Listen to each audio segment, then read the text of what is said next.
right, we are going live, waiting for YouTube to wake up. Looks like YouTube is waking up, as well as Jake and I. And YouTube's awake. And we're going to notify everybody on Instagram and Facebook to come on over and hang out. But good morning, Jake. Good morning, Kurt. How are you doing? Hi, everybody. Welcome to another edition of Making Turbo Pit Fighter, a post-apocalyptic sci-fi comic, where we join split screen, or in this case, we're going to be probably just doing some lettering production in split screen, which is Matt King's favorite episode. For 2 hours. Right. So we're just doing this file format musical chairs here, and Kurt sent me the lettering back, so I'm going to place this back in the Ken Landgraf art. But I see. Do you see? Because the highlighted layer right now is over a white layer. Yeah. It's just a filled in black. Yeah. When you take it out, you can see the art, which is what you sent me, and the original art is underneath that too, I believe. Or no, maybe it's not. Right. No, it is. Well, it is. But that was just to be able to give you all that sense of placement and however you wanted to move the text by block or page, or however it is. Right. So this is the full art high res going back and forth each time. Yeah. This is 300 DPI, 11 by 17. 11 by 17. That is Mr. Landgraf's, originals. Let's see. Yes, it is. All right, that's a nice size, right? Yeah. So now we just have to. All right, so then I don't need anything from before. Then we could just finalize using this. Right. One thing that would probably save a lot of space is if you took all of these layers that are text and just merge visible. And that'll just create one layer. So when I hand letter my pages, I do this only and you'll notice that I write the first letters of the block of text, because until I create that layer of the boxes, the actual physical boxes, and then bring them in, there's basically trying to grab you'll pay for this freak, trying to find that in one layer is just a lot of for me, it just makes for me, it's easier to just have each one. I mean, not even each one of them. It's like even this area of blocks. This is one block of text, as a layer. Yeah. If you, I know on the Mac, if you control click on any item, it will and hold the cursor down. It'll show you what layer it's on. No. I don't. I guess that would be control. Yeah, control for me. Yeah. Well, I don't know. Yeah, I don't know, because they, some of these versions go backwards. Yeah, I'll show you what I mean. I still have 7.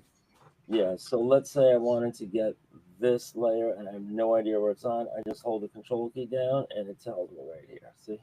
Look at that, huh? So yeah, so I'm going. So what I do is I just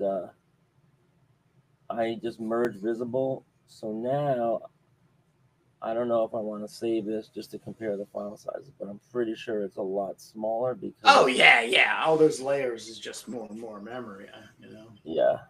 Now, why is there 2 art layers? There's one that's called.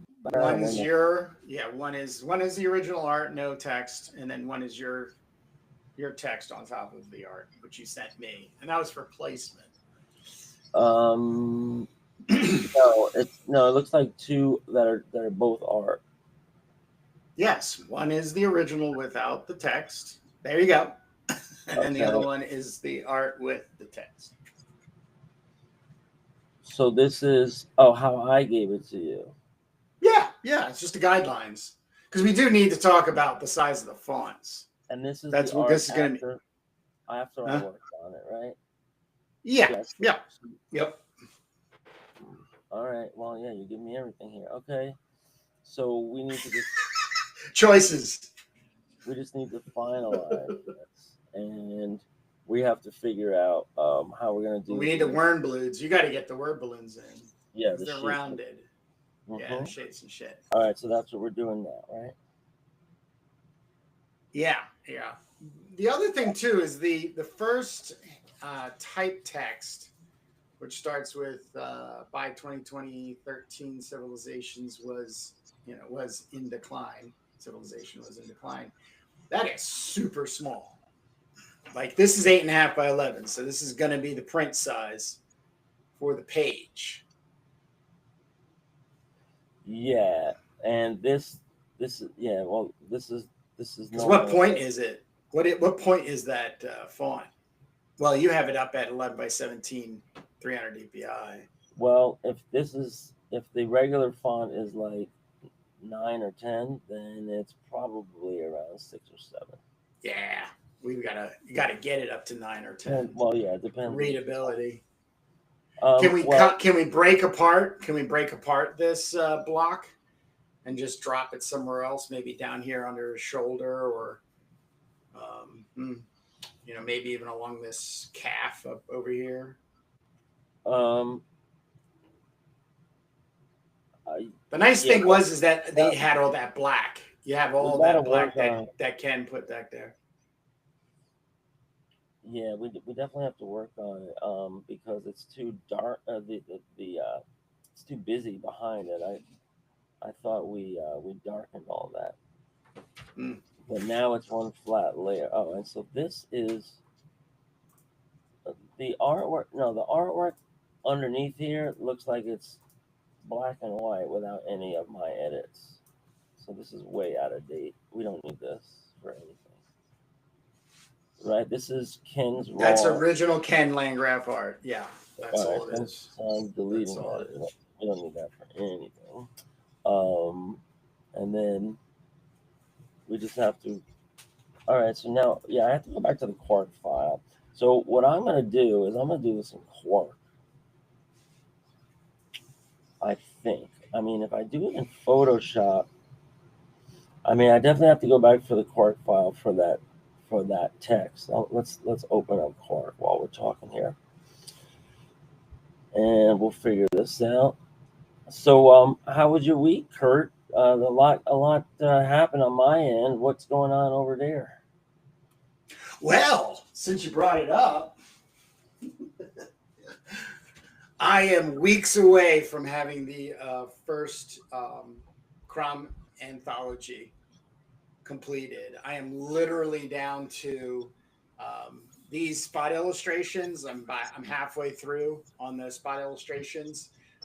Tomorrow, Monday, probably around 11 in the morning to 12-ish, I will be going live on Crown the Barbarian YouTube channel to give a definitive update where this is all hanging, and some announcements, some very, very, very specific announcements on how to get a copy of CROM Anthology in a pre-order with an extreme discount attached to it, which is basically, I'm going to post, I think a couple weeks, 2 weeks from now, there'll be a homepage on cromthebarbarian.com where if you are not on the mailing list, then you need to get on that mailing list, because only through the mailing list will I be giving the notification of the pre-ordering and the extreme discount that'll come with those community members. These are the tried and true members of CROM, the Barbarian. And man, it is really shaping up. I'm moving steadily without getting myself a little too flustered and excited to the point where I'm rushing through things. And the really cool thing is I saved the best for the last. I don't know about you, Jake, but I love doing spot illustrations. Now I do them 7 by 7 inches, and then they get shot down to about 3 1/4 for here. But I just love making these little spot illustrations. There's so much freedom in them, but they also happen very quickly. It's not like a comic book page or an illustration. Oh, and by the way, the full color cover is completed as the painting, the 17 by 22. So I will be revealing that tomorrow 11 Eastern-ish time, somewhere around there. I'll be going live, so you'll be able to finally see what the cover is going to be, and it looks sweet. I mean, I put some progress shots up on my Instagram page, and those actually were some very well liked and well noted in the comments, which I want to thank everybody for the support. Yeah, things are just slowly but surely coming together, and it's super freaking exciting. So, what font are you using for that text in the back? This is Calypso.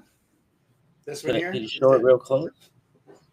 It's not Times Roman. Okay. No, you beat that out of me. You beat that Garamond, but I found Calypso is or Callisto. I think it's Callisto. I really like it because it has a little bit more of an organic feeling to it, and that typewriter feeling. Like it's a little oldish, for that. But it literally, my friend, it is all I've been working on is World Anthology. So I have no life other than just supporting both my wife and I's parents in doctor's appointments, driving them around and all that kind of So that's been my week. Chauffeur for moms and pops. Caretaker, right? Not caretaker. They're good. They're good on their own. It's just, we would rather be with them. We would rather be with them to support them in not getting too anxious about stuff. That's what my wife and I's goal is with our parents. Right. Driver. I heard it. Yeah, listener too. Yeah. So yeah, I had an interesting week. Yesterday, in particular, I went to Forbidden Planet, and I was in the city, and the city was kind of madcap because there was these big political rallies everywhere. It was like hard to get around, and I checked out some of that. It was crazy, but I went downtown, and I went to Forbidden Planet, and what do I see? Like prominently featured on the shelves, but Corinne's Scorpio Venus Rising. They really gave it. Wow. Yeah, good placement. And I took some photos and videos, which I would love to share, but unfortunately, something's wrong with the Jake at Hellclaw email. I didn't get them on my laptop like I thought I would. Huh. Yeah, I sent them. Well, here, so I can just show them here. I can just show it here. So here's some highlights. So just back up a second. The way Corinne's comic got into Forbidden Planet is Powerpole Comics. Right. I could see that. Yeah, I saw some real interesting. Well, here. Well, let me see if I have. I think I sent the video. No, the video didn't make it. So here is. Well, we'll start here. Just some comics. Look at this one. Lift it up. Necromantical Screams, Volume 2. Yeah, this was more like a journal. It was mostly prose inside, but really nice cover and lettering. This was on like the horror magazines. Here are some artist editions that I saw up top, and you can see the price tag. It's like this is $150. Dave Stevens Rocketeer 40th Anniversary Artist Edition. Woo! Here's Jack Kirby's Mr. Miracle. Some of these were only $50, but some of these were $100 or $150, $125. And this is the kind of stuff they have just sitting there at Forbidden Planet. Here is Daredevil Frank Miller's run on Daredevil, and this is only 50. Wait, is that a one? Oh, 150. Only 150. Only. Well, they're oversized. And Yeah, and I had a video. Well, maybe I still have the video. Oh, here we go. Yeah. So, see if I can make this bigger.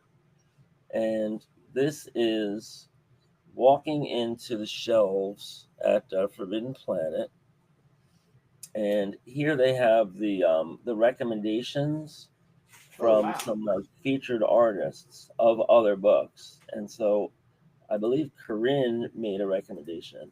They also had a signing going on in the window where some artists were there, and here we can see this is this kind of a shelf that no other comic store that I've seen has. It's where they have all this space dedicated to zines, Indie to comics, indie yeah. stuff, Yeah. and there's Rock this solid. this rising stuff and all kinds of similar stuff. I'm telling you, I had to get downtown because I was meeting my girls at Chinatown, but I could have spent hours in here. Look at all these things. You know, you just pull something out, and Great each, stuff. each one is more interesting than the next. Look at this one. This was tough. This was like a strong female. I flipped through it. That guy, we need to look him up. He was really channeling Richard Corbin. Yeah. And yeah, good interior painted style on that tusk. Yeah. And Who then was that? Who was that? What was the name of the title and the artist? Good question. I needed to follow up on that after because Okay. the lady in the store was like, "Everything okay? Can I help you with anything?" Like, Are you no, I'm just not. here? Are you just here for your YouTube channel? Right, I'm just taking photos. Are you gonna buy anything? Well, I would if I wasn't. If I would have my backpack with me, I would have bought stuff. But I was free That's what balling. they all say, sir. That's what they all say. Oh no, I have no problem spending bucks at Forbidden Planet. Um, but yeah, they had all these sections. They have this how to draw comic section. They have a manga section. They have a family friendly section. You know, the back walls, which I didn't show, is all the latest releases, Marvel and DC. And they had they had stock on Heavy Metal number 1, 2, and 3, including signed copies that were signed by maybe like 6 different contributors on the cover in metallic pen. So next time I go down there, I'll definitely at least get a copy of that. So I don't have. I think I have number. I think that Heavy Metal I bought was number 2, and I do have the blank cover one too, which is fun. But I got to go back. Yeah, one of us has got to remember once we get Doom Mag's number 1 out that we return to the idea of doing a collaboration sketch cover of Turbo on the front of Heavy Metal magazine. Right, that'll be fun. All right, so this I don't know what I have here. This is flat. Oh, this is what you sent me. Okay. Yeah. So I need to go back and find this in Photoshop. So we have to make the background darker. Here I have it now. So we have to make the background darker. I have to get rid of all this little spotting because it's still too light. All this crap back here. So I'm just going to do that now. And yeah, what else did we want to bring up? I had a couple of topics that were carried over from last time that we didn't get to. Wanted to talk about. Oh, did you see something from IC3? I think it was some comic art. Comic art. I couldn't tell if the thing was virtual or It is. real. It's with comic art fans. They have a live event in November. They did it. We were able to do it in association directly with IC3. which was free for us. But now I think you have to do the yearly subscription to get a table. It is quite fascinating. You know, one of the things that was really interesting in our Ian Cinco interview is that he's very in line with what's going on over there, especially with the idea of signing up for the commissioner artist matchup. So it's a blind matchup, I guess. And what happens is, you know, it's a stock standard price and size and materials or what have you. And then, you know, somebody gets to find your art and you get to draw something maybe you've never drawn before. But it's a virtual con. And it's comicarts.com. And it's also the same guys, Bill and Kezra, who do Original Art Con, which is in Orlando, Florida, and that is in February. Right. And that looks pretty kicking, man. I don't know. I mean, I don't know if you're going to be down there, but well, I don't know if next year. I'm really just thinking of going down just to check it out. It's the third year, and it feels small. In other words, there's only 100 artists there, but I think it's like how many collectors? 1,000 or something. I don't know. It was a 400 something collectors. I don't know. It's very much like IX, the imaginative realism show up in Reading I was doing for fantasy art, traditional fantasy art. When's the date? February. Oh, I have it in my email. I have it saved here. 20 to 22nd, Orlando, Florida. OAX.art is the website. We're going to end up doing it, or however. I mean, I'm actually off school. Well, just hold your hat. Just hold your hat, because it's $200 for the weekend. That's the other really cool thing. This is not a con. This is not a you go and cruise. They want people to come in who have money. And that threshold is pretty amazing how they're doing that, because that's the way to do it. This is not a like, oh, $50 and I can't wander around. Nope, you gotta have 200 to do the weekend, and you gotta have a little bit more scratch to be able to pick up some art. So, you know, major investment if even for you and I to go down, or just myself go down, because I would end up buying stuff. That is something I'd have to be very careful of. Yeah, well, I have my midwinter break, and it's this February 16th to the 20th, which sounds like the 20th is the Friday, and so that would probably cut it close to being back on work the following Monday. But I do have a place to stay down there in. How far are you from Orlando? In Daytona. It's about an Daytona. Hour. Huh? Yeah. It's about an hour. An hour. Yeah. Okay. Yeah, I don't know if it's going to happen this year, but you know, I think we can definitely keep it on the thing. But the online thing, I think, is really interesting. I want to look into it more. I'm just not going to be in a position to devote myself to it.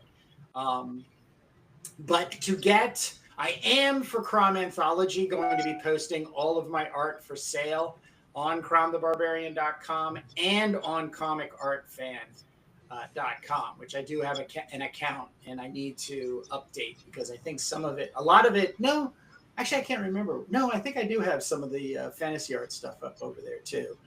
And if you're interested, Kurt Brugel, if you go over to comicartfan.com, you could see some of the stuff I was doing, because I was also doing some, like Ian Cinco, fan art. I was doing cover recreations from like the 70s and the 60s, and in color pencil.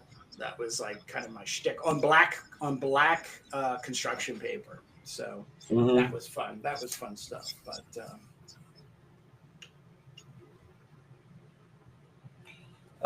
yeah, so there's a lot of great stuff. If anybody's in the racket of buying and selling original art, that's something where you could really buy low, sell high if you hold on to something for a while, and you have a good eye for value. I think it's also it's just another excellent thing to have as an artist nowadays are physical pieces of art that have to do with your comic book production. I'm not saying the whole comic should be done traditionally. I'm one that tries to get as close to 100% in having physical pages. Um, but I just think there's something there, especially if your book gets, some notoriety. I mean, at least, on an indie level, and it's 20 years later and, then you want to retire and, lose some of the stuff in your house, free yourself up or downsize, nothing faster of getting some cash in your hands and freeing up space than selling some physical art. Yeah, I mean, buying quality art, that's never going to go out of style. It's really paid off for the people that invested in, like, maybe 50, 100 years ago, buying a you could buy a Picasso for $10,000, and now, nowadays you add a couple zeros, but that's just one name, a household name. There's a whole listing of artists and galleries and collectors and auctions, and it's a crazy world. um I really recommend the documentary called "The Price of Everything" to just see how bizarro the world of fine art collecting is, especially for for the artists, for the galleries, the curator. That's a really big position right there, because they could make or break an up and coming artist, and they do exactly that. And you hear about it in the documentary. There's like somebody at Christie's that says, well, we have this artist from Africa and we gave her a chance, and now her things are selling for $1 million.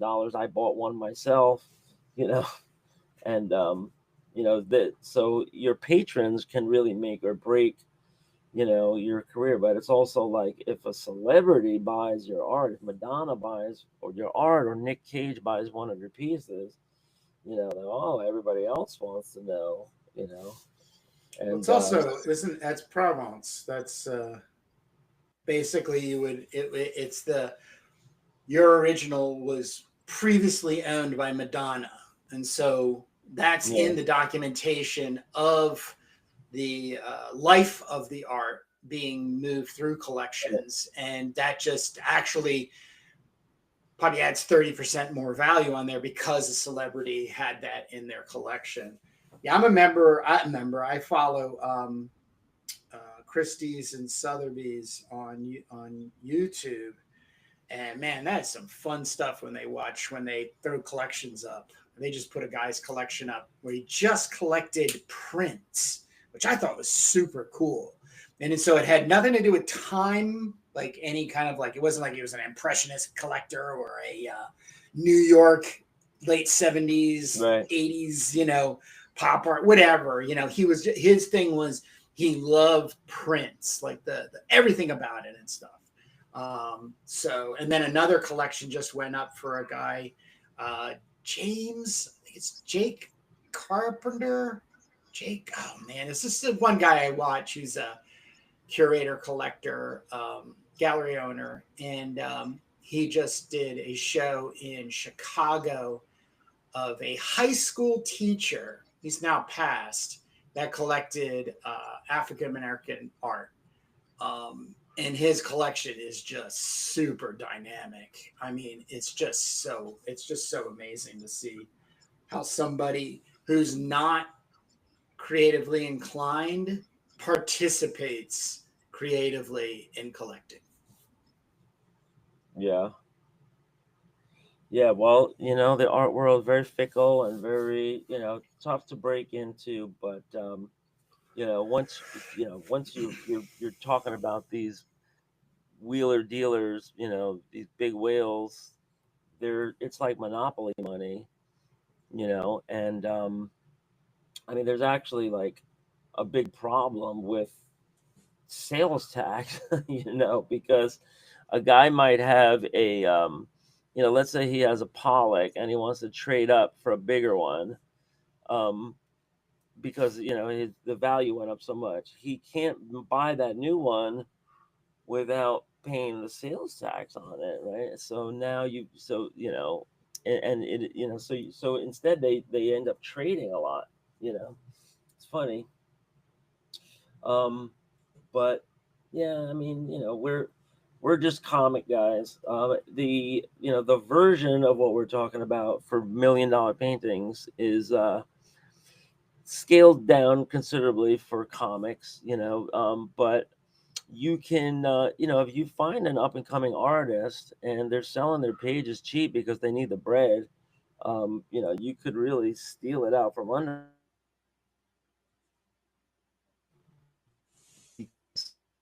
I say that like not maliciously, but I mean like as far as an investment, and most of the stuff you buy probably won't go crazy, but there's always some artist that ends up standing the test of time, and their artwork just goes up in value. It would be really interesting, Kurt. I think if we had a dealer or a collector of original comic art on the pod, maybe even that guy that runs the whole thing, but he probably has like the 20,000-foot view. I'd like to talk to somebody that buys pages, holds on to them, strategically, and is in the whole world. That sounds really interesting to me. Oh, me too. We'll definitely, I mean, we're good for this year. We've definitely established all of the interviews that we'll be handling, because we want to get Doom Mags #1 physically completed by the end of the year. And I have an announcement. Okay. Talked with our main man, Alex Turbin, yesterday, and he's on page 9 inking of the 11-pager of the Duke. He has given himself a deadline for mid-week coming. So I'm, Alex is a very excellent person. So his word is bond, especially if he's listening to this. We're definitely going to see an 11-pager from Alex Turbin by the end of the month. So that is spot on news. He will be sending those physical pages to me, which will then give me the ability to put a pass on them. With my inking approach. Yeah. I have yet to determine what I want to do, but I was thinking, I will scan them obviously, and then I'm going to send you copies. You'll print out copies. I'll have the physical and print out copies. But I'd like to actually have a talk with you, because one of the reasons I have these pages out like this, like I said a week or so ago, I have sleepless nights in thinking about getting this Doom Mags to print, because what you did with Ken Landgraf's pages, and it's not only even like the laying out of the text, it's not even enhancement. It's more like a making things more specific, and I am really, really, really, really into this whole thing, especially this panel right down here. Well, this one here. Like you can see, let me get these two next to them. This page it's got 2 panels, but you can see the original Ken Landgraf here, which is awesome. But then, Jake sat in Photoshop, right? Yeah. And we and embellished the Hellclaw's hand. Which really creates this another layer. And then when you move over to the next panel, the hand now is in, comes up in flame. And then, this text, and we got the robotic speech over here too, because we have Cromita back here.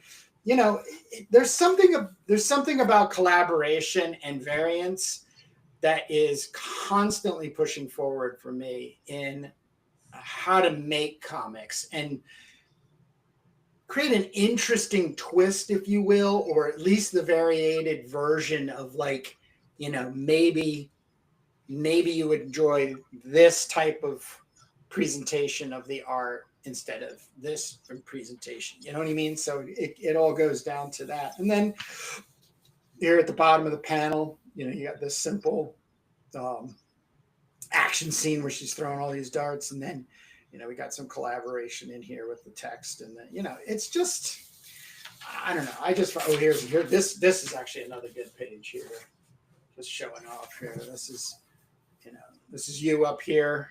Let me get this down on the camera. We got the flames coming up and around, smashing stuff. This is really nice. And then it all seems simple, but when you add that next little layer, and it's all it is, it's an addition to it, it just really makes for, a more dynamic storytelling comic.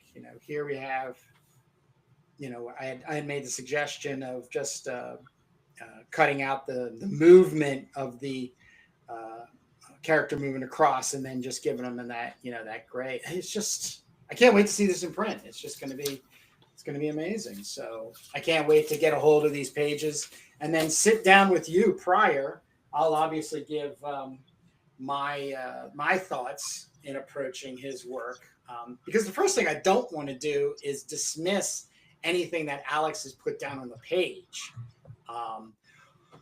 But it also brings me into the whole conversation we've been having of lately, which is then making this lettering process a lot easier by taking my hand lettering up to this point and making our own font. Yeah. And I know I've been using Calligrapher, the free version of it, which is very limited, but for I think like $10 a month, which obviously you could just get it for a month or two in order to really make a nice sweet font, or a suite of fonts, versions of even that same font. I think we should really start looking into that, because once we get Alex pages, I would suggest that takes precedence. But lettering of 11 pages is going to be tasked upon you. Yeah, that'll make it go a lot quicker. I think I already got pretty far. I started making a font already. I don't know what I was using at the time, but maybe we could even go back to that episode, because I was doing it on the air, and pick up from where we left off, because I think I took one of each of your letters, and then I fixed each one of it up. And I also made it kind of a condensed font on purpose too, so we could probably pick up on wherever that was. But that might take a little digging. If you have it by, keyword, maybe that's the easiest way to find it when we're doing lettering. I don't know if you have the capability to do that, but we could also just, scroll back to the last time we were tightening up the second teaser, and that's where it was.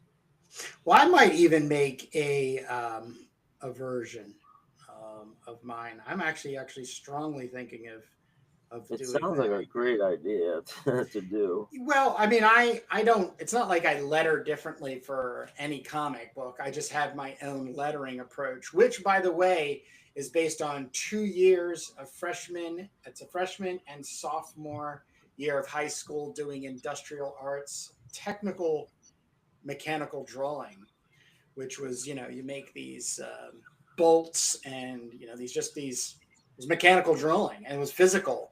But one of the biggest things my teacher, Mr. Delbert, his name is Delbert Lumbert, God bless and rest his soul. Great guy, and very patient with kids, I have to say, but very could very much express the importance and the hierarchy. And his biggest thing was, if they can't read your handwriting, no matter how good your drawing is, nobody's going to care. And it would just kind of like frustrate the hell out of everybody because we love drawing these mechanical parts and stuff, machinery things and stuff. It was fun. But then when it got down to writing out the lettering, you're like, oh my God. But, you know, he would try to make it as cool as possible. But it stuck with me. So that's kind of the way, you know, over 2 years, you know, the hand just keeps making an A, you know, O, P, you know, you just have that whole thing worked into you. So, yeah, I think I'm going to need a hand letter, but I still enjoy hand lettering. So I don't want to like eradicate the possibility. It'd just be good to have like something where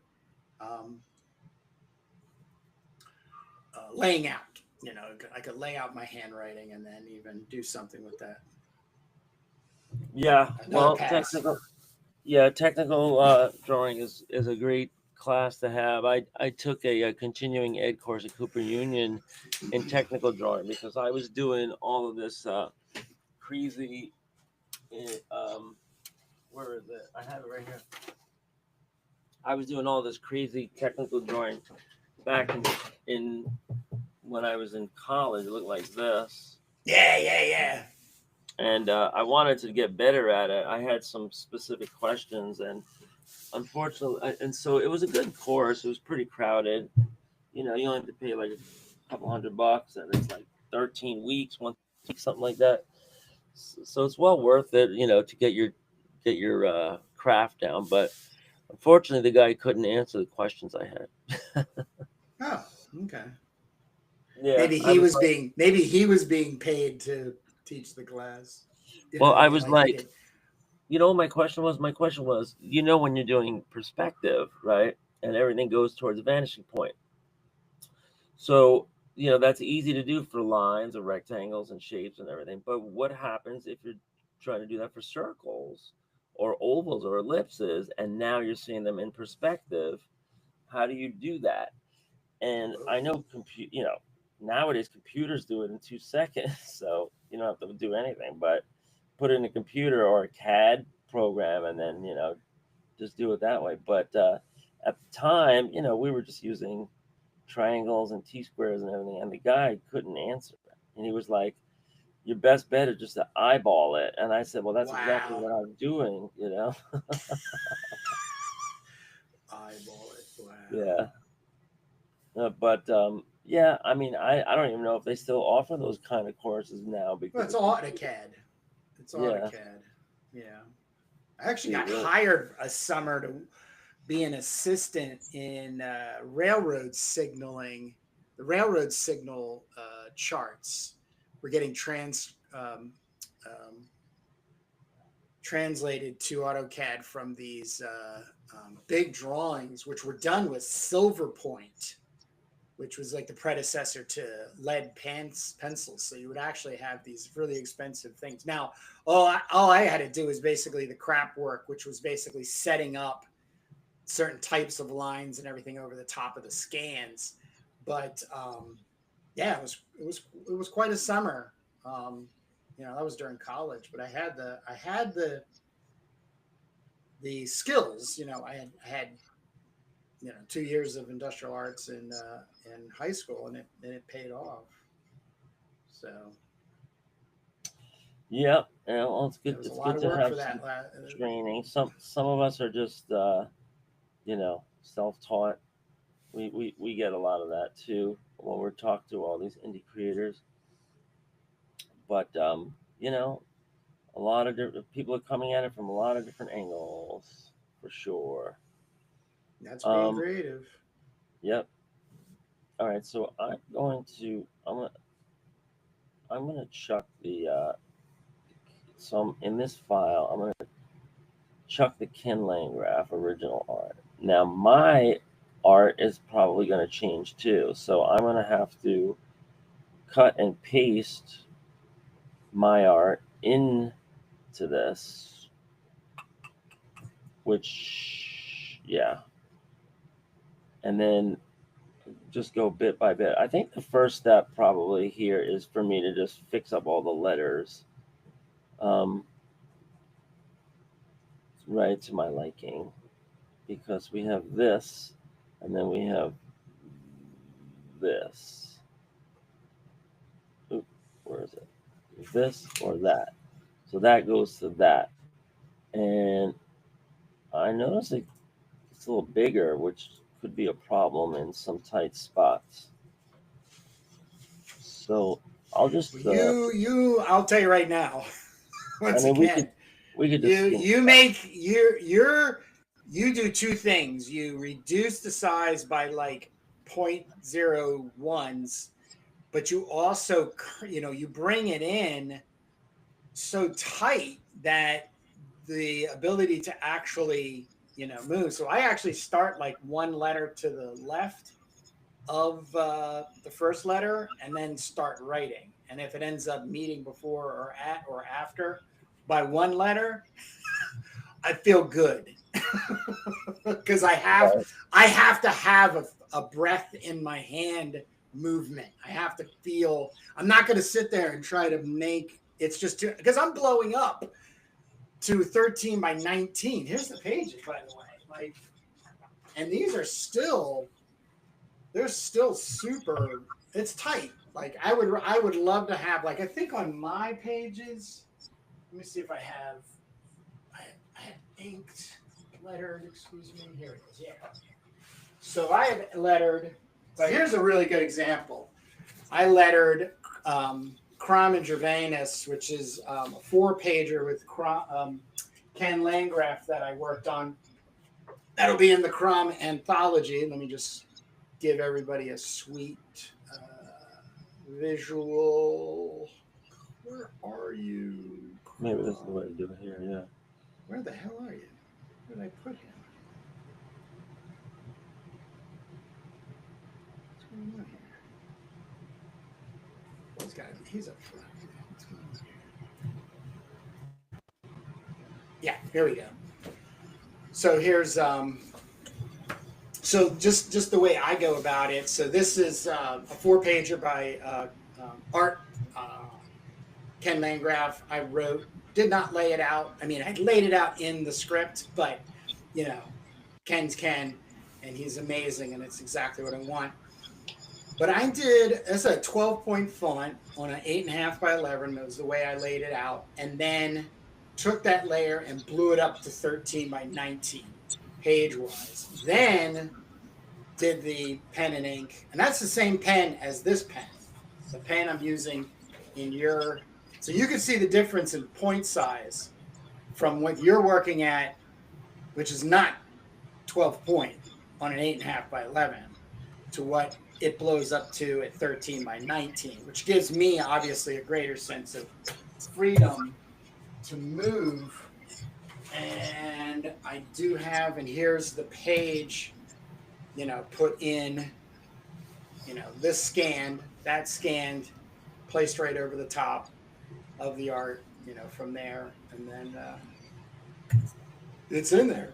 So there's ways going about it. There's no right and wrong. That's not what I want discussed at this point. It is something I believe you and I are going to find a very happy medium, because I'm very, very stuck and a stickler on hand lettering. So, and the feeling of that, the little nuances that come in there and the weirdo sense to it.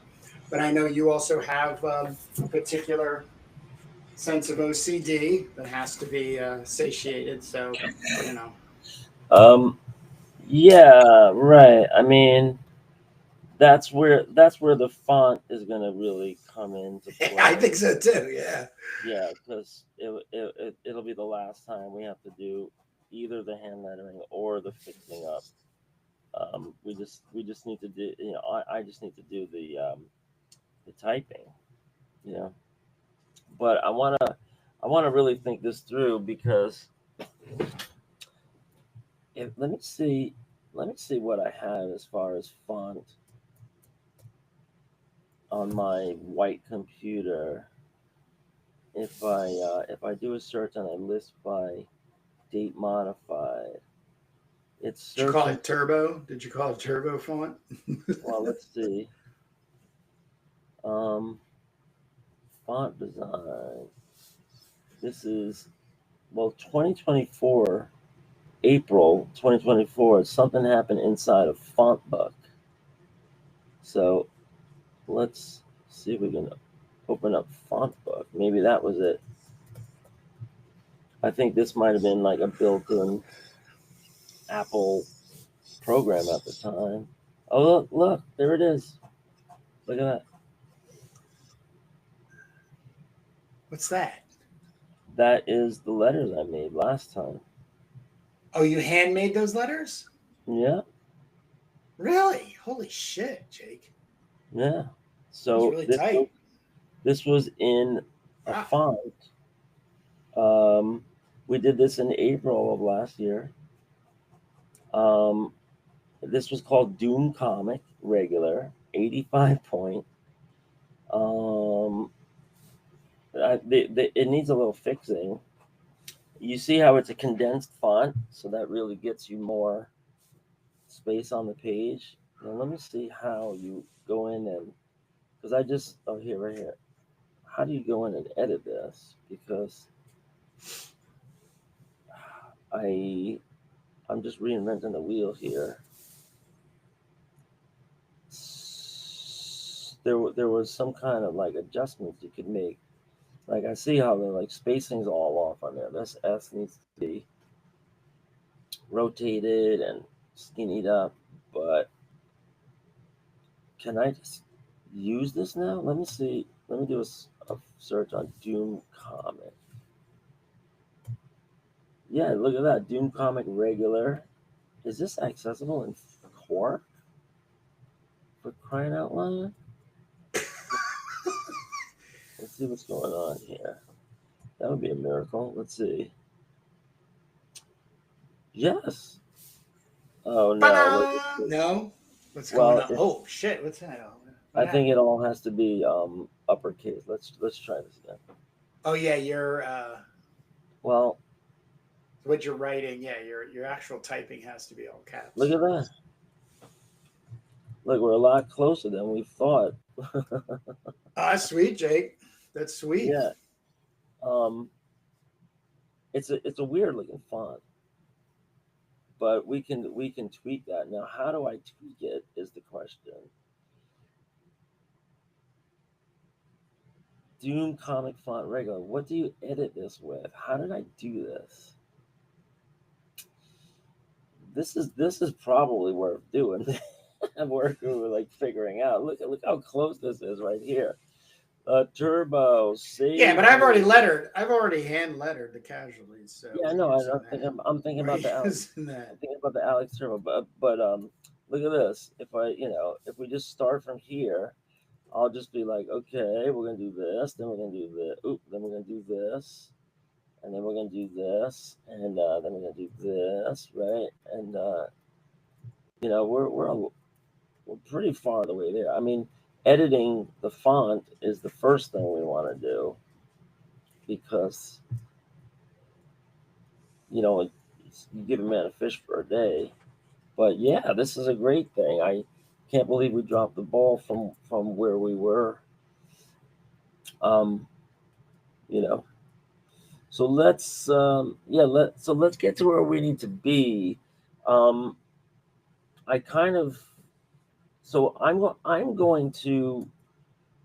gonna do it this way. We're gonna do it all in Photoshop. And I'm gonna bring your letters in, and then we're gonna make word balloons, and we're gonna integrate them. So that this is what's gonna happen. And I'm just gonna look at this and just kind of lay things back in, a piece at a time. So let's close Landgraf's Casualty page 1, and I'm going to make all of these page 1, 2, 3, 4, 5, 6. I don't know why there's 2 page 4s. One is copy. Let's see what the difference is here. Something got changed. Oh wow, look at that. And oh, this one doesn't have the esoteric on it. Okay, so copy apparently is not as up to date. Yeah. All right. So we don't. I don't think we need copy. I'm gonna write can throw. Okay. So we're gonna take all of these pages and we're gonna call this before lettering. We'll throw these into a new folder.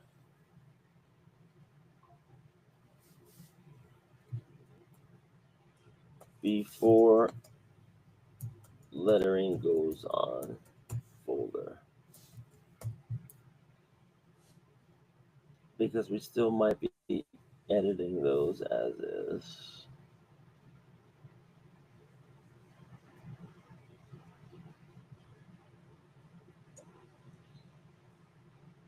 Okay, and this is all still in the Ken Landgraf 6-pager hybrid. All right. Now I'm going to duplicate it, and we'll call all these with lettering. So now I can go in and start messing with this. And we're going to just go panel by panel and start putting the lettering in final, like starting with page 1. Open in Photoshop. Trapped in the airport bathroom. So we have to get all this. So I made this text while we were talking here. I made this text a lot taller now in this new EPS right here. So I need to bring this over, and this is just going to be kind of like grabbing it in a little black cloud or whatever, like this. And this is just going to cut and paste and fitting it in to the final part. And but at that same size, it's unreadable. No, I made it bigger. How? But I made it bigger. Now it's more like 8.5 points. Is it? Yeah.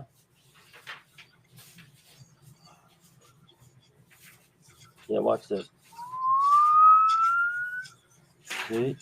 We're getting big. Yeah, but it's already. Big. But Jake, in this right here, that it's already going to her head. Yeah, I know. I know. I took out some words, horizontally scaled it, and then I put I even put some lettering space in between it. So we're going to get as much as we can fit out of it right now, till it just about bumps into her head. And I'm going to zoom in real close here and line this up like that. Nobody will ever know unless they watch this video. Nobody will ever know. Look at that. So we're way off this way. I have to go up. Okay. See, this is one of the differences. This is one of the difference, I think, major difference between working digitally and analog is there's something I find to be magical in what you're doing, which is you're messing around with the original of something. It is all digital, but you're messing around with the original of it, and then taking it, cutting it, and then pasting it into, instead of just working on one file and creating levels and layers and all this kind of stuff. You're actually creating a whole like that's one of the things I like doing with my pages is no matter if it's the lettering or just the characters. Like one of the character heads I just saw it was just really small when I was working on the inking of it. I was like, wow, I didn't notice that before. So I just went up to Photoshop, cut out the head, blew it up as on a separate layer above, positioned it, then just printed that out cut it out, got some Elmer's glue, stick it right on top, and then, started inking. Did all my inking, distressing, tonal look, texture. And then when I had my wife looking at the pages, she's like, "Oh my God, this is so really, oh, that's really cool. Oh, look at that. What's going on here?" And then I said, "Hey, look at this. This page, this guy's head was this small." And I showed her the original, but a copy of it. And she's like, "What?" I cut it up. And she was like, "Oh my God, you can't even tell." That's the magic. That's the magic of art making analog, in my opinion. Yeah, that's what when I interned for Valiant, that's what they had us doing. It was like they were like, this artist didn't leave enough room for the word balloons. Right. Go take the Xerox, and we're going and artists, they might wonder like, why does this thing look so like choppy? It was like, well, because you lost a generation because he didn't leave enough room for the word balloons. So then some intern just shot the line art down. It wasn't like they made a linostat or a photostat. They just copied it on a copier. Yep. And then my job was like continuing the background to make everything look, continuous. And now there was a little more space for the word balloon. So that's how it worked. Yeah, I'm actually gonna do this another time. I'm gonna do this a different. I'm gonna chuck this layer and do it again. I'm gonna grab a little more closely now to the letters from the original. Here, no, I want SSS. All right, here. So I just made this kind of like straight line, and it's bumping into all these dots in an awkward way.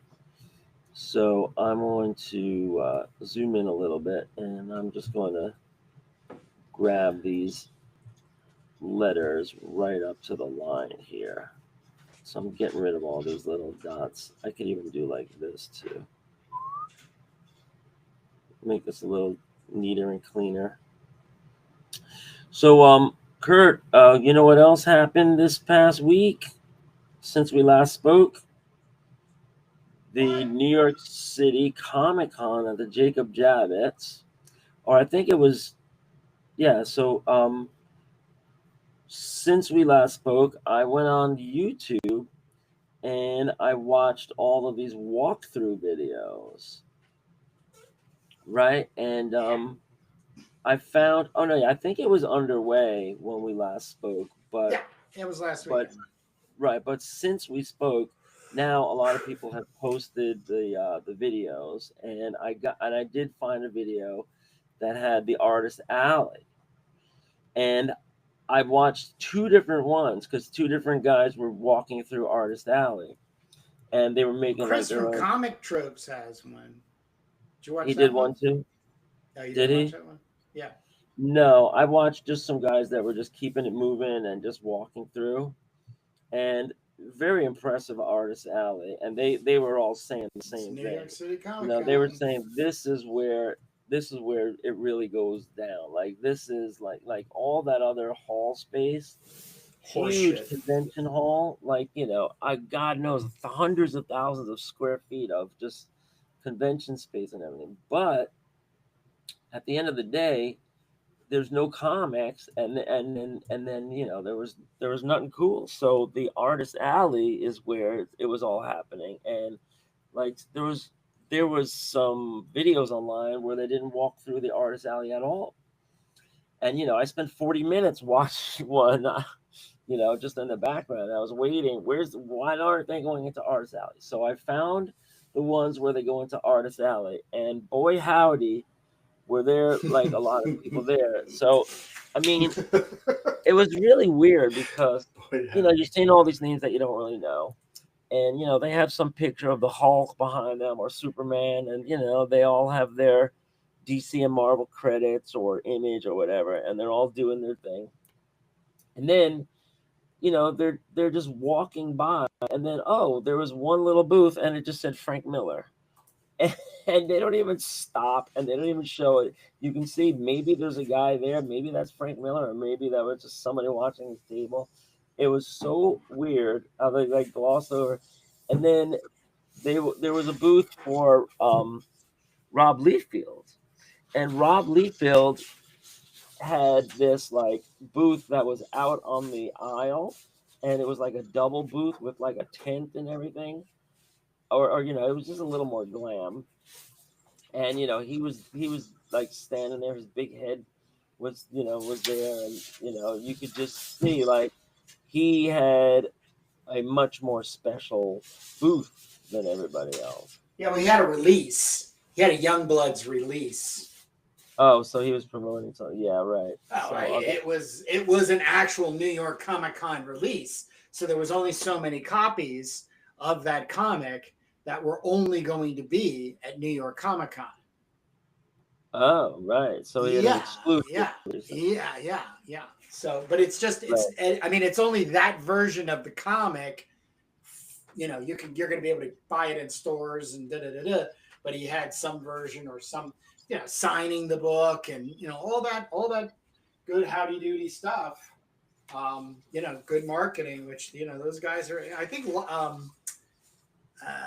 I watched the vendors. Well, I got halfway through the vendors talk with Todd Liefeld. Todd McFarlane ran ran that, and it was funny because all of the vendors, not vendors, all of the store owners, because that's what it's for. It's just the retailers. That's what it's called. It's the retailers talk. And Todd McFarlane was very forthright in like what the issues are and what possible solutions there were.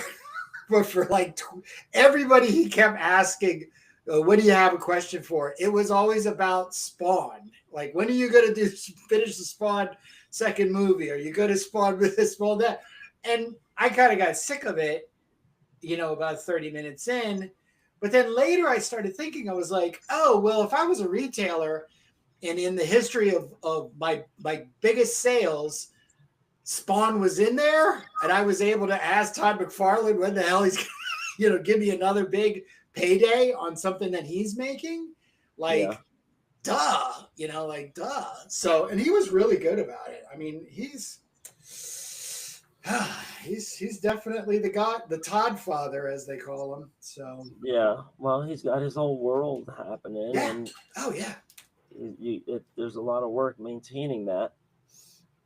Yeah, but it was interesting, like to see all these artists. Now there was a question. Maybe you know more about this than I do, but it seems like there was this thing I never noticed before. Maybe this was here and I just never noticed it.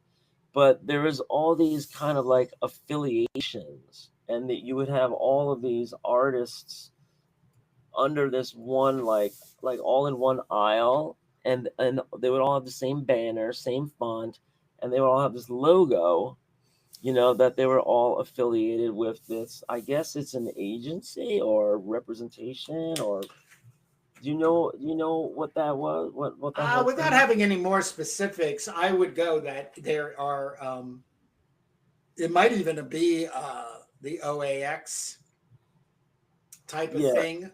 There are agents out there that kind of stable, Well, it was. In other words, it would be like, you can trust this artist kind of thing, or this artist is affiliated with this trusted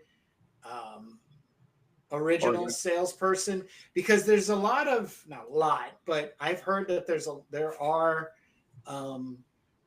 forgeries, which is always a big thing in art. There are people that will come in and say they have, such and such artist page, blah, blah, blah, blah, blah, you know what I mean? Obscurity and all this kind of stuff. And then sell them. And then people find out down the road that they're not a thing. I would go along that there was like a kind of like a trust banner. Like there's a lot of nonsense that comes along with that. I think it was more like they were all pooling their resources, maybe to buy table space and to buy banners. And, it sounded like, it was like Comic Art Heroes, and everybody had the logo on their banner. I'm with Comic Art Heroes. And it was all. Is that what it is? Well, it was. That's what they were called? something like that. And they were all in a row, dozens of them, big names. And and then I saw this other one had this other group of artists had done it too on a different aisle. So it seems like it could just be like it could be like something they're running online, like they have their own YouTube channel and or streaming network, on Twitch or something, and they basically, to help people find them, they just make it easy that things are looking, the I think same. it was There's it felt more like representation to me, like they were all Why on do you those. say that? Like, what was it that's indicating that Check out somebody was yeah, representing all of them? They check could out the just be a video. conglomerate. I mean, a It was group kind that of had like an gotten together. affiliation, but they were all right next to each other, all in a row, and there was more than one of them. And then there was like a table for the, for the group, and then each artist had their own table, but they would all have the same banner, like style, and the same font, and then they would have the logo for Does the anybody group. in the YouTube chat know what Jake's talking about? Well, just Anybody in yeah, the YouTube? just, You have me. I have no idea. I have no idea. yeah, I would back it up into that. They're pulling resources, yes, but I think they're trying to, because I hear it's very, like San Diego, it is very daunting to navigate these large shows. You're just getting visually pulled by all of this stuff. So if you're coming in there as a creator vendor, you want to definitely be found and seen, because some people are coming with a list and they have to see, Jake and Kurt, like that would be on their list. Well, if just Jake and Kurt are sitting at a table without a banner or any kind of identifier, it'd be like the same thing with Cosmic Lion, right? well, no, it would be like if we got all of our Doom Mags contributors together, and then Yeah. Well, that's because what these are Eli all does Doom with Mags artists. So, yeah, right, it's except right, so they're doing all that, except it's maybe with like really big names in the industry, like one after the other, dozens of them, if not scores and scores. So yeah, I was just wondering if you knew about that, because the first time I really noticed it, you know. But I don't. yeah, I'm not I gonna mean, lie. I don't. yeah, there's it's probably some probably some business angle, I mean, it might be just as simple as they all signed up with some agency to promote them at the con, and they say, Ooh, well, yeah, yeah. you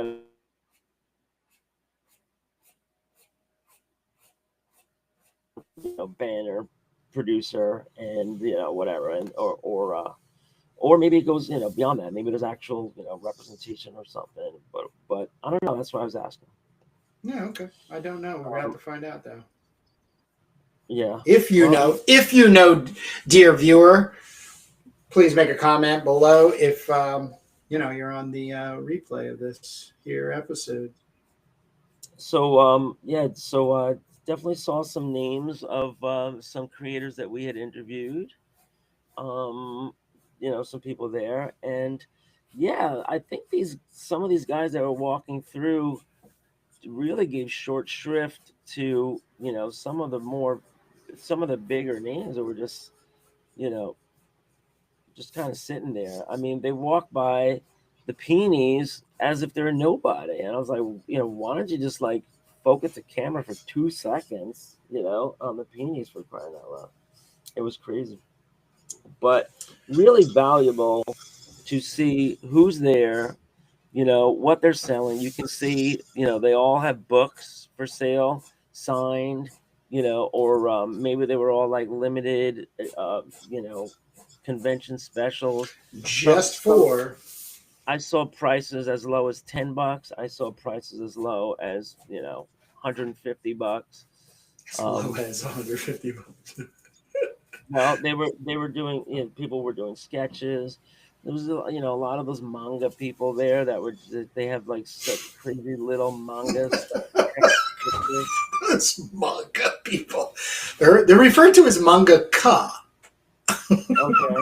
Well, yeah, That's the tech. Yeah, I mean, there's something like a fridge sticker for like, or like a sticker for $15, and I'm like, wow. I hope you're making money, but for that kind of money, I could buy a graphic novel. Once again, we've aged out, so Yeah. we're showing our age. There's a major contingent. What are these manga people doing with the stickers? Say is that I've never seen so much glossiness before. Glossiness. Yeah. And here, all right. So here, I think this is the one. I think this is the one I watched here. I'm just gonna pop it on. Like everyone is either laminating their art or else they're putting it inside like slip covers. All right, so here, this is good. I'm basically just re-showing a different YouTube video here with some commentary. And look, this right here. Oh wait, can we get back to it? Look, that was Michael Golden, right? Big name guy, classic guy. All right, here we get to our artist alley, and there's this little logo on the side of all these guys' table. Let's find it. Let's find out about it. Right. Where right is there. it? Right. What? I can't see. There. I can't see anything, Jake. What is it? What does it say? Well, let's see if we can pause and then zoom in. Yeah. Yeah, I can't read, but it's like whatever their logo is, all the artists have it. All these guys have it. There's a Deadpool artist. All of them in one section of Artist Alley. Right, but then I saw a different logo for a different section and a different grouping of people. So it seems like, they're getting these like party affiliations. Or maybe we could read it better there. It says, no, I can't read it. But it's a cute little logo. All these big name guys. Maybe that's the company that makes the banners. Just as simple as that. It was some kind of like artist consortium or oh, there it is right there. Oh, it's dang. All right, hold on. they just zoomed into the page. But people should, if you're into comedy, you should really get it. Let's watch see it. These. Let's see what is it? Well, hold on, we're coming back up to it. So right here, like the guy is commenting on, like, oh look, George Jimenez, like wow, and like all of these things, if you see them on the right angle, they're all so shiny. They're all selling prints that are so shiny. I think they're all putting them in like slip cases. Like here you can't see it. He might not have them on there, but here we go. All right, so there's the logo. I'm just waiting for that nice big zoom in that I saw a minute ago. And it's funny sometimes, like you see a big name artist. All right, here, wait, but it's there was a better view. Hold on, let's get it. There's the Batman Damned graphic novel. All right, and can we see it here? There was one place where he really zoomed in. This lady's selling candles, and let's see. All right, now it says comic something. I can't read it. Oh, come on, Jake. Killing us. Comics. I can't make it out there. We gotta wait till they zoom in better. But just really good like value for watching these videos. You can see everybody that goes there without having to go to New York, without having to pay whatever the thing is. You can't buy anything obviously, but you can really have a nosy. All right, there. Let's see. It says. No, too blurry. Helverine, Predator versus Spider-Man. Oh wait, maybe I could see it there. They had a little bit of a close-up there. Oop,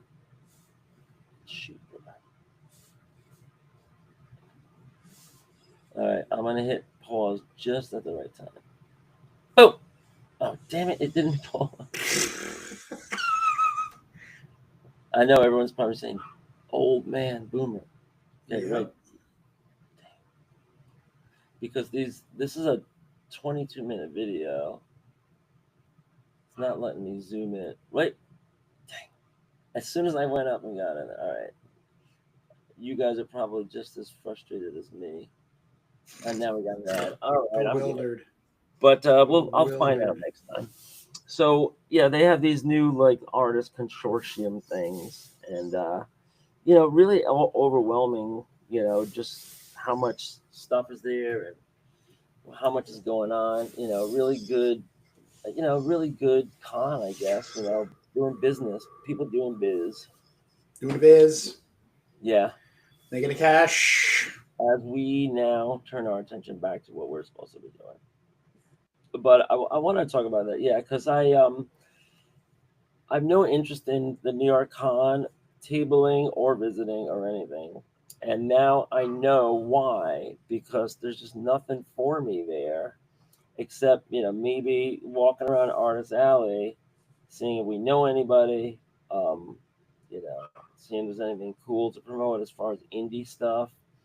Um, but it's really for the mainstream folks. Oh God, yeah.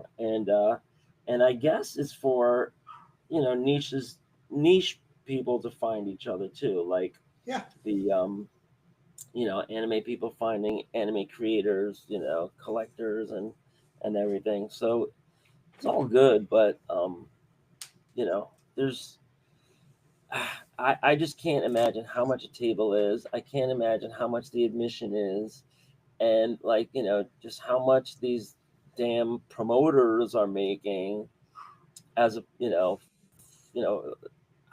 it's got to be $50 to get in, at It's this more point. than that, Jake. It's more than that, yeah. Oh God, yeah. But the thing is that you got day passes, you got weekend passes, you got VIP passes, you have platinum VIP passes, which basically get you exclusive signings. The night before the show with Frank Miller and John Romita Jr. and da da da da da. And those guys, the one thing you can say, they're making out pretty well. I would assume, like the upper echelon artists, they're charging. They're hey, you're gonna pay me X amount of money to show up every day, and you get to do that. You get to just sell this amount, or I only sign 100 of these, or you know what I mean. Like that's some good. Some guys had a sign up that said signature 5. So if you wanted them to sign anything, it was like, well, it's because 5. guys will come in with stacks of books, stacks of them, and they'll just expect people to sign them all, and then they go off totally understand with that $2 comics they bought, and then they sell them online for $10 to $15, $20 a pop, and all they had, you know what I mean? They've got cases of books they're bringing with them. Right. I mean, I backpacks full. But what if it's a little kid?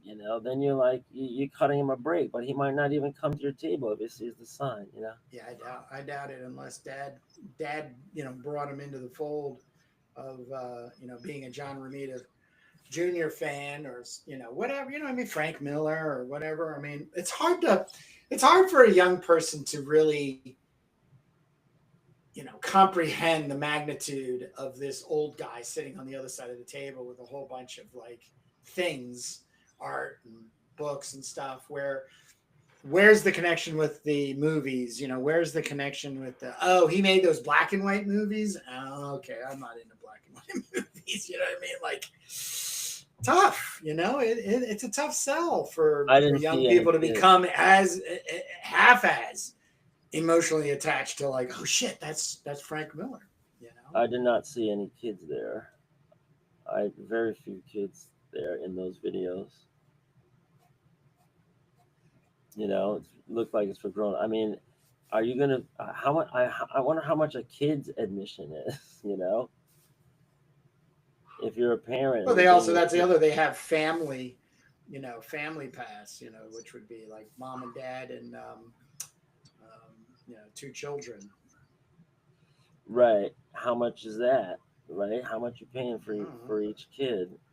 I mean, I don't mind doing a con, and I mean, if they have like some cheap racks and you're buying comics cheap, and then now you're saving all the shipping and all that. I don't know. Maybe it's me. Maybe I'm a cheapo, but Yeah, you are. yeah. So yeah, I also got. I am too. I am too, brother. I am too. I mean, I'll buy like $50. I'll buy $50 worth of comics in a heartbeat, but just getting in the place could be $30 or whatever. That's why I like the small cons where you're where you have some some actual comics you can buy. And that's, I don't know, maybe it's just me, but I mean, everyone's looking for something different.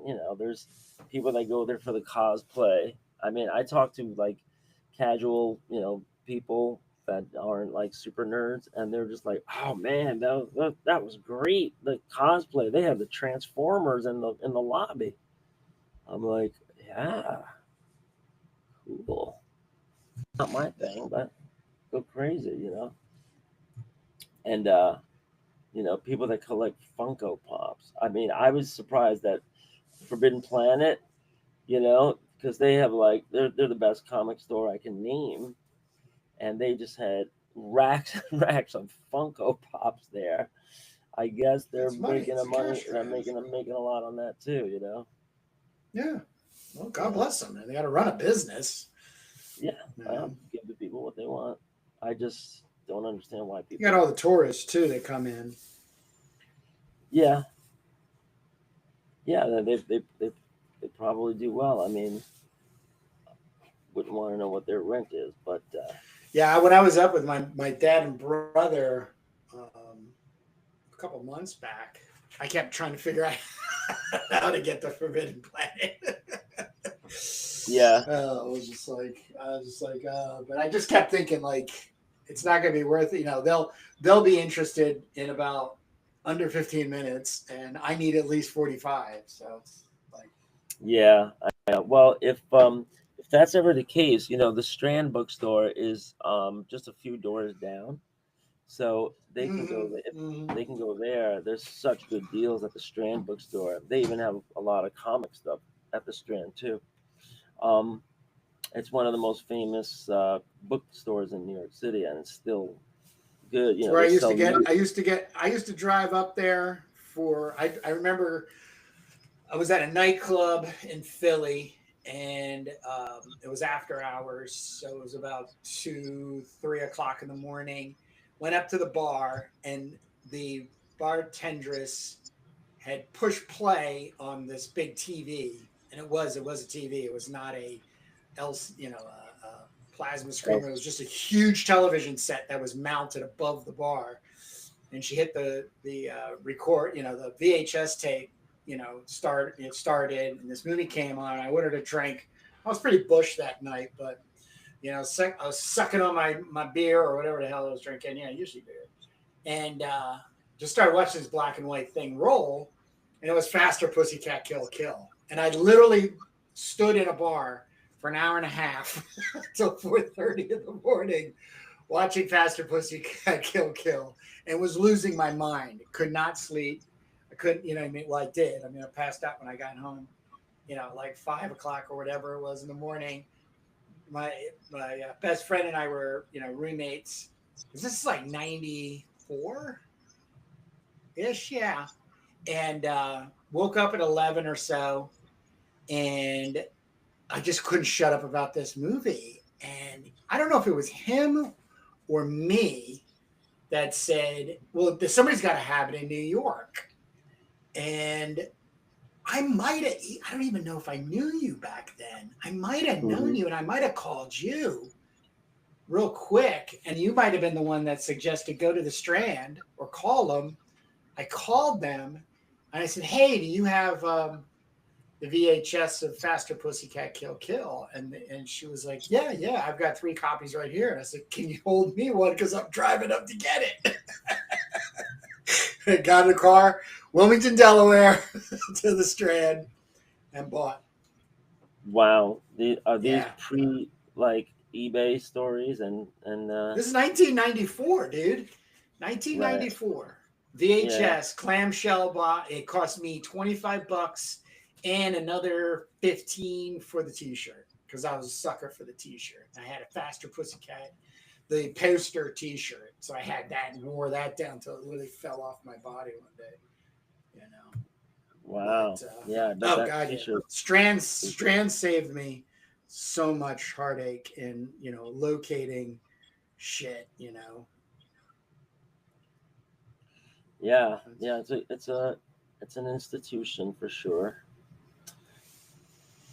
All right, so I think the way to go on this is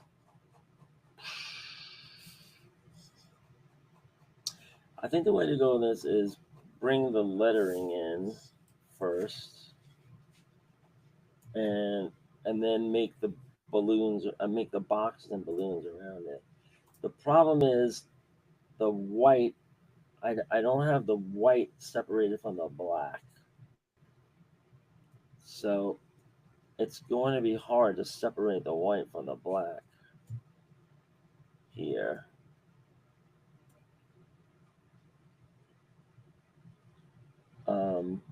I mean, maybe it's an advantage if I make the white into gray, but we'll figure this out. I have all this. It kind of looks small too. Let's compare this to this. Yeah, this is definitely small. So when you raise up the size, you could be losing some quality. Why is my art so much bigger than yours? What art? Let's see. My art is 400 and yours is 300. Yeah, that's from the original. That's the original scanning. At 1117. Yeah, I just had mine tighter.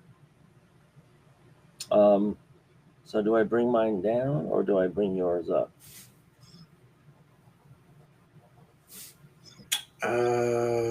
Could always meet in the middle, but Well, then I got to change both of them. Let's see. The file sizes for my 400 DPI at 1117 are only 14 megs per page. That's not bad. So I think I'll bring up the letter. You in black and white? You in black and white or RGB? Grayscale? Yeah. So Grayscale, right? I'll bring up the lettering, but for the other 3 pages, when you get back to the lettering, maybe you export them at 400 DPI instead. Sure. All right. So let's do it this way. If I take this white and I make it gray, there we go. And I could also take the black and make it gray, like that. I like that. We don't have to do that at, let's see if this works. Now I have to put some lines around it. So I think if I just do this as simple as a magic wand invert, it'll just drop some lines on here. Let's see. I have to make sure I get rid of this.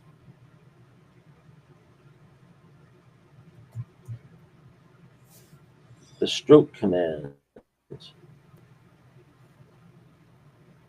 And some of these boxes have rounded corners and some of the boxes have square corners.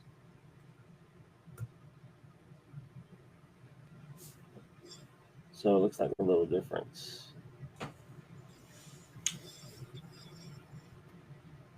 And Make the color a little darker. There, just stroked it. 5 points. I think the stroke should be more than 5 points.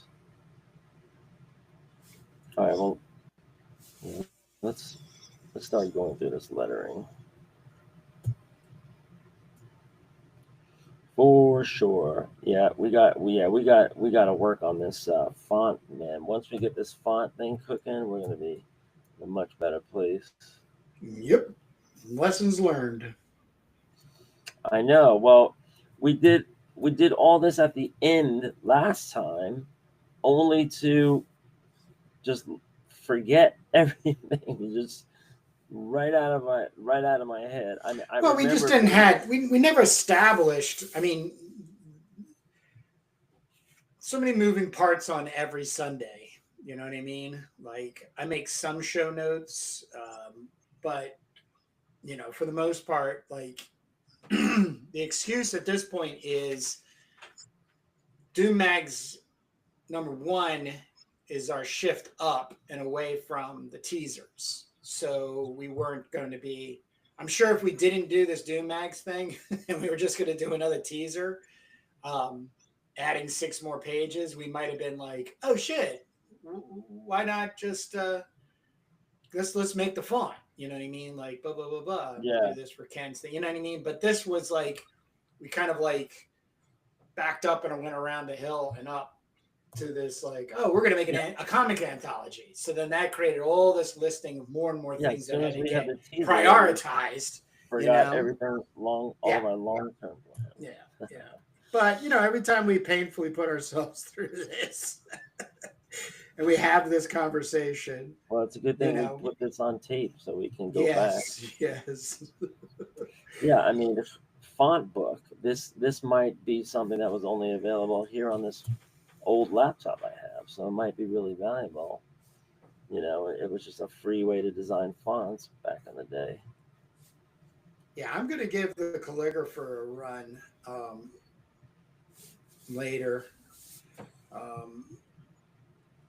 Just to, like I said, because like I have my font, my style of font. There's no reason I can't give myself a really decent, you know, couple versions of how I handwrite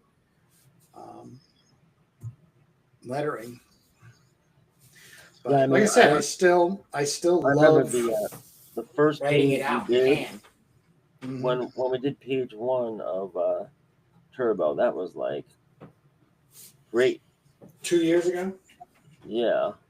The very first page we did was like super nice. So I if we can just put that in a bottle and just type at that point, that would be great. I mean, I don't want to just, I'm stating I don't want to dismiss hand lettering. I have no problem in creating a font to letter the book, but I don't want that to be an excuse to just roll right, like just cruise through and past hand lettering and the integration of it, which once again, you know, I want to bring back to, I need bigger shelves. You know,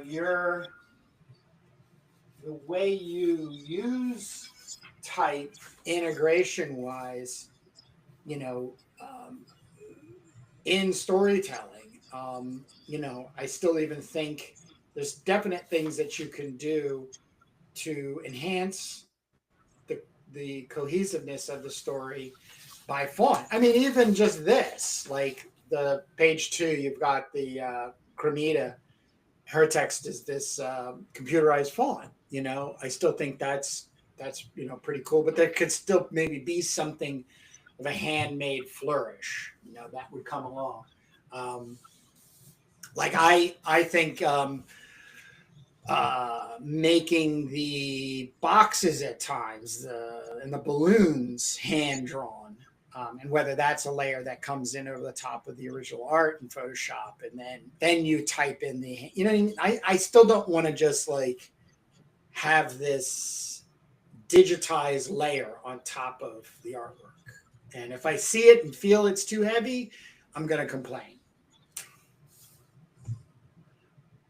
Yeah, well, I don't know if we it seems like if we did have a computerized font, and then even if we just went in and tried to make it look hand lettered without actually redoing everything, I think that would be a lot quicker too.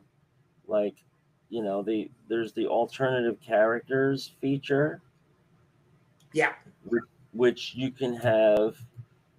I mean, you could have a whole separate font, or you could just have, uppercase, lowercase, and do it that way. Or you can say, all right, hit the option key, and now you get an alternative E or whatever. Yep. And that's exactly what I plan to do. Okay. But the I think the real trick of it is going to be when I do the hand kerning in Quark, because everything changes wholesale, anyway, when I do that. I mean, that's very valuable.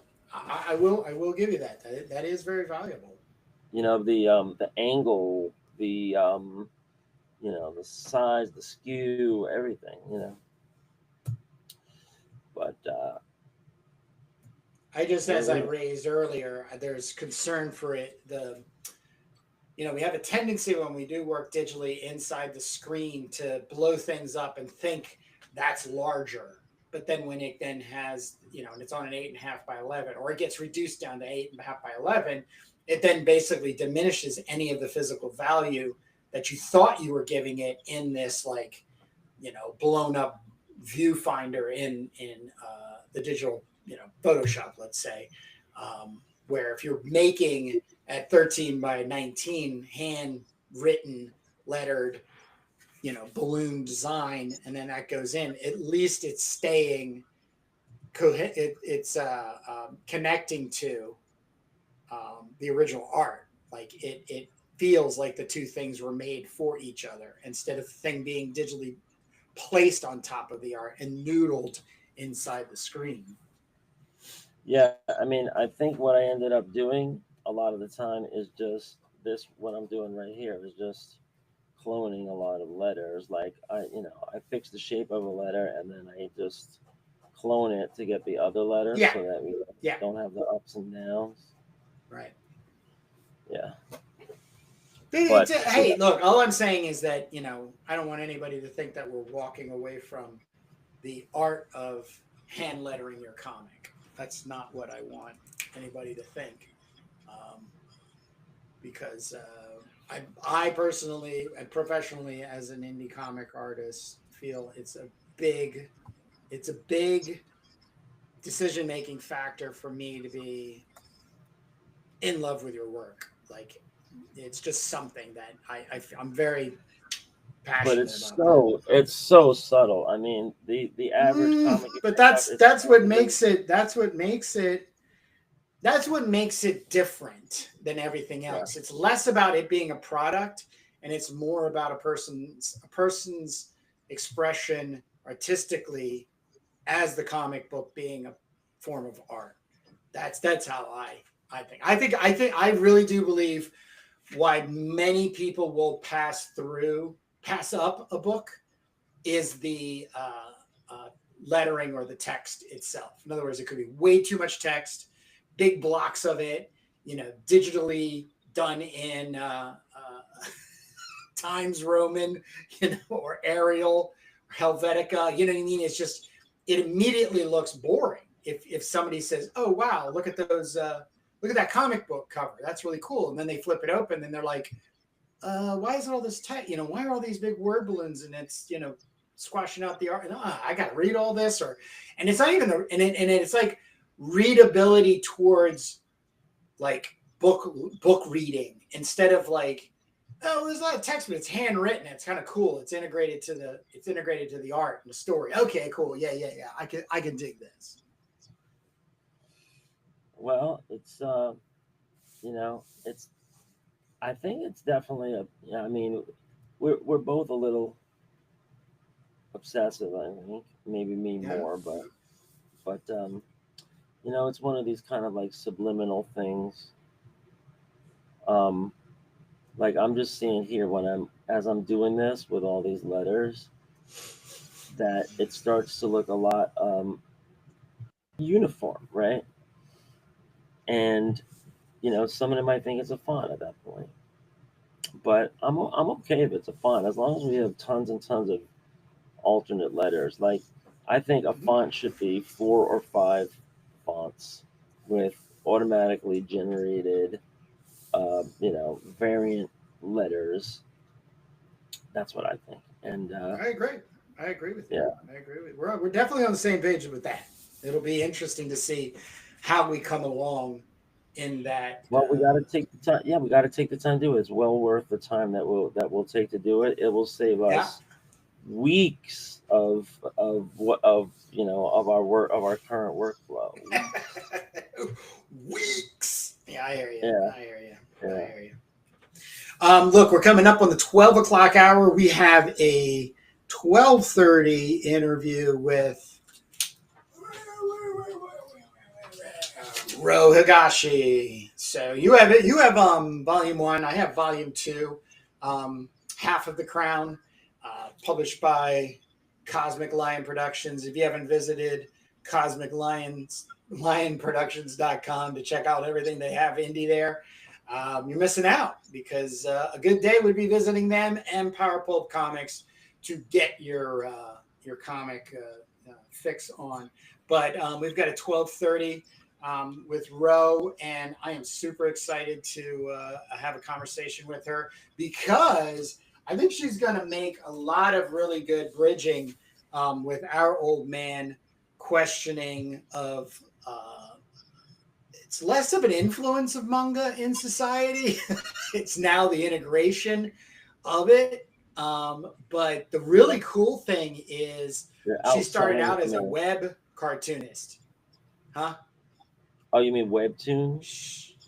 She started as a web-based cartoonist, and then she goes into print because of her affiliation with. It's going to be, but I mean, and also I watched recently her interview with Matt and Jamie IC3 on YouTube. What is comics?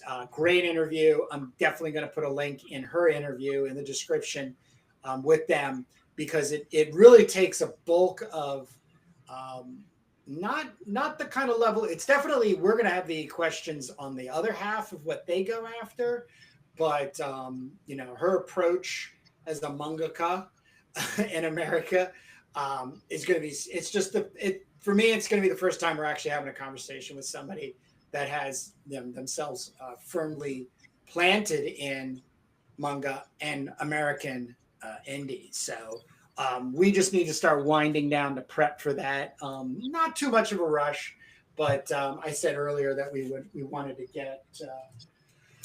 get good by 12-ish. So yeah.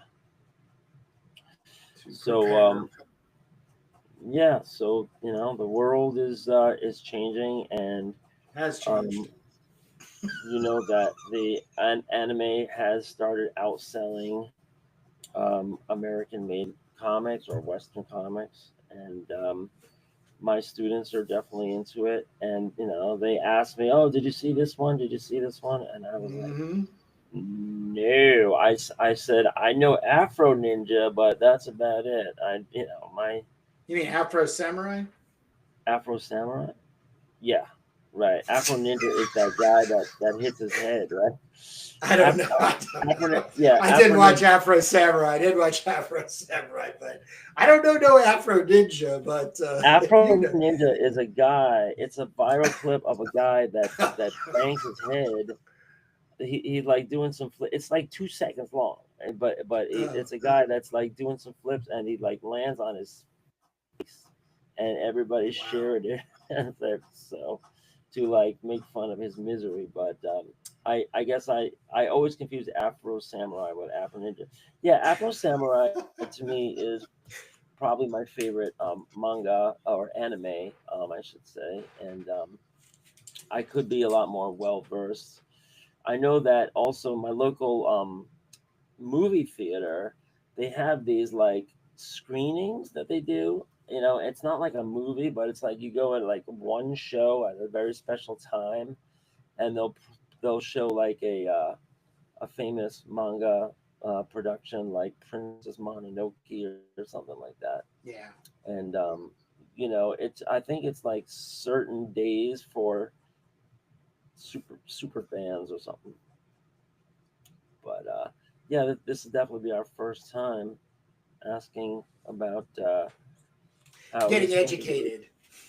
Yeah, That's what our indie creator exchange interviews are all about. It's Jake and I getting educated because we're yeah. timed out old men, Well, aged out. we're both art teachers, so I know I'm very Love open getting minded. educated. Yeah, I know I'm very open minded about arts, the arts, but at the end of the day, it's all storytelling. I have this slideshow that I have of the history of manga, and it's really interesting because it traces back to Disney was a big influence, and of course Osamu Tezuka, right? But post-war, the whole thing about um, Japan, being defeated by the U.S. and then all of a sudden, like starting to imagine these giant mechanized, um, powerful beings. It's really interesting commentary. Then you start to see like Godzilla and you know all these like what was it? What was that big robot? The first big robot? It was Mega something. It's Megatron, right? Megatron. Megatron. Yeah, Megatron. And Astro Boy and Speed Racer, and eventually they just started taking over the American hearts and minds. Um, very repeatable style, which some people say is a detraction. Oh, it all looks alike. It all looks the same. But that's part of the Japanese culture is repeatability and expectability and formulaic, I guess, just fitting into templates and stuff. I mean, it's a lot about it with American stuff too. Like, if you look at the average horror movie that Americans are watching, it's formulaic, it's similar, it's all derivative. So it goes, it's not the country or anything. It's really just, I guess, the the genre. But Well, that as we're closing down here, I just want to make you and everybody else aware that I have, I think it's 7. Yeah, 7. Let me see. I just want to make sure I'm not lying. Nope, I'm not lying. So this is number 7, number 6. So I've got the first inking done on the End of the World Index, which are all the individual characters you put in that huge, beautiful drawing. So I got to just put some shading in there. Probably just some pencil and graphite, or color pencil and graphite. But I have gotten this far on it. I'm going to scan all of these and actually try to stitch them together just to see how that comes along. But got that done. And then next week you'll have the next 3 pages, which are the 6 pages of the Casualties artwork by Ken Landgraf. We'll have definitely another update from our main man, Alex Turbin, on the Duke pages, an 11-pager we're looking forward to getting. So once we get them in hand, we will be off and running. I mean, not like we haven't been running, but we're going to be off and running because all work will be basically in-house is what we've been looking forward to having by the end of October to give us then November and December to totally and solely concentrate on Doom Mags number 1, which is a continuation featuring the next 6 pages of Turbo Pit Fighter. Second printing of the second Turbo teaser they're still available over on Crown the Barbarian. I do believe I also have them on kurtbrugel.com. Yeah, this is our open printing through Mix'em. So this will always be in print until we actually have issue 1 of Turbo Pit Fighter done. We'll probably end up stop holding these for sale. But other than that, Jake, I am good. You want to let these people get back to reading comics, making them if they choose? Yeah, so check out our other channels. We have the Comics That Influence, where we do flip throughs, and we have the Indie Creator Exchange, which we're about to tape another episode of, all on our YouTube channel. Our landing page is Making Turbo Pit Fighter, which you're watching now, every Sunday, 10 a.m., and we'll see you back here next week. Awesome. See you next Sunday, Jake. Peace.